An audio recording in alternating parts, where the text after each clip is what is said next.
దేవునికి స్తోత్రం. ప్రియులారా, అలనాడు జ్ఞానులైనటువంటి వారు కొందరు ఖగోళములోని నక్షత్రములను గురించి తెలుసుకొనిచుండగా వారికి గగనములో తూర్పు దిక్కున ఒక వింతైన నక్షత్రము కనిపించగా దాన్ని గూర్చి పరిశీలించినారు. అయితే ఆ నక్షత్రము యూదులకు రాజుగా పుట్టిన వారిని సూచించుటకై వెలిసినదని గ్రహించినారు. అయితే ఈ విచిత్రము రాజైన హేరోదు దినములలో యూదయ దేశపు బెత్లెహేములో యేసు పుట్టిన పిమ్మట వెలసిన నక్షత్రము అది.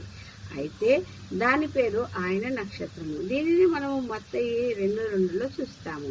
ఈ నక్షత్రమును వారు చూసిన నక్షత్రముగాను ఆ నక్షత్రముగాను పిలుస్తారు.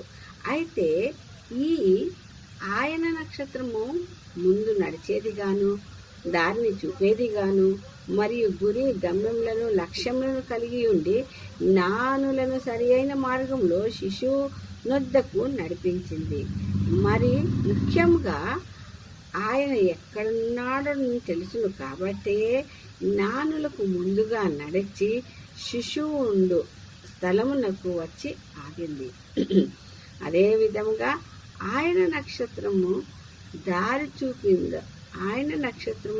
చూపిందో అటువలే ఆయన బిడ్డలమైన మనము కూడా ఉండవలెననియో. ఇంకా అపోస్తలుడైన పౌలు కొరింథీయులకు రాస్తూ నీతిని పరిశుద్ధతను కలిగి జీవిస్తూ నీతిమంతులమై అనేకులను ఆయన వద్దకు నడిపించే వారిగా ఉంటూ ఆయన కొరకై ప్రకాశించాలి.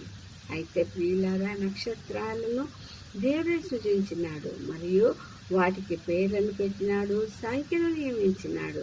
ఇంకా యోబు 38:7లో నక్షత్రాలు పాడుతాయనియు మహిమను కలిగి ఉంటాయని మనకు తెలియచున్నది.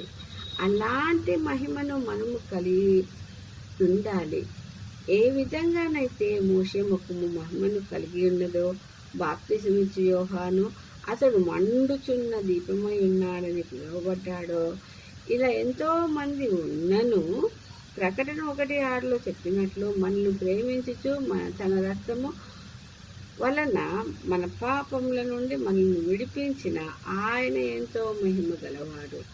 ఇంకా ప్రకటన 1:16లో ఆయన తన కుడి చేతిలో నక్షత్రమును పట్టుకుని ఉన్నాడు. మరియు ప్రకటన 1:20లో నక్షత్రములను గూర్చి మర్మము ఏమనగా నక్షత్రములు సంఘముల దూతలకును, దీపస్తంభములు సంఘము అనగా సంఘములకు దూతలు ఎవరో కాదు, అది మనమే. కాబట్టి మనము నక్షత్రముల వలె ఆయన మహిమ కొరకు జీవించుదాము. ఆ విధంగా జీవించుటకులో దేవుడు తన పరిశుద్ధాత్మ తోడును సహాయాన్ని మనకు అనుగ్రహించి ఆయన కొరకు జీవించులాగున నడిపించును కాక. ఈ కొద్ది వాక్యమును దేవుడు దీవించును కాక. ఆమేన్, ఆమేన్, ఆమేన్.